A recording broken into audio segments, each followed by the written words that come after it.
salaamaaleykum dal leen ak jàmm sur Dakar tey dañoo ñëw pour ñu analyser ay vidéo d'une caméra de surveillance vidéo bi nag ñu ngi koy jëlee ci benn boutique multiservice boo xamante ne dafay jaay ay téléphone portable ak ay cosmétiques waaye yéen ñi gis nii en image muy rëy boo leen trompé ni ngeen koy gisee nii dafay préparer sàcc benn téléphone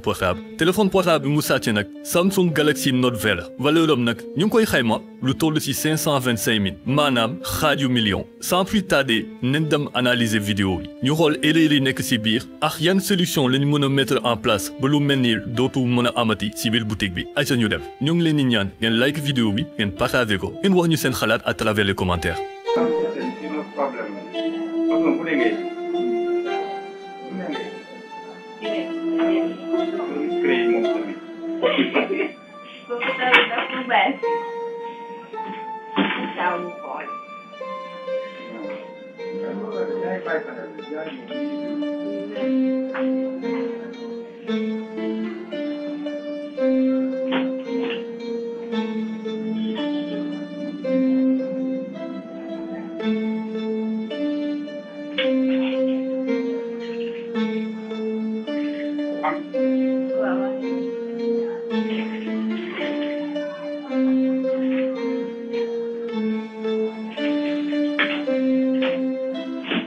Comme ni ngeen ko gisee en image waa ji dafa nekk koo xamante ne il est extrêmement efficace li firndeel loolu mooy que sang-froid bu mu àndal dans un premier temps nekk na koo xamante ne ku mën waxtaan ba tax na sax xale bu jigéen biy jaay doon na reetaan ak moom mais loolu yëpp soo leen ko gisee mu koy def nekkul leen lu dul jéem a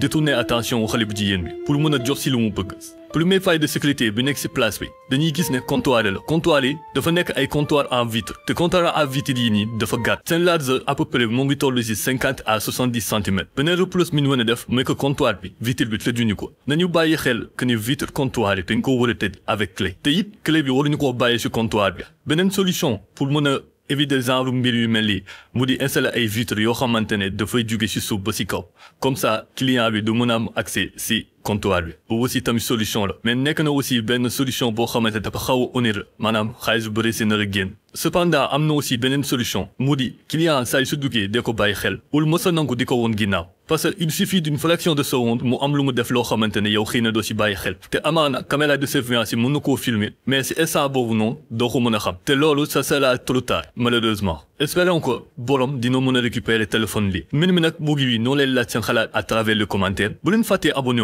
ngeen partager vidéo fekkee ne apprécier ngeen sur ce ñoo ngi waxte ba beneen sur DK Dakar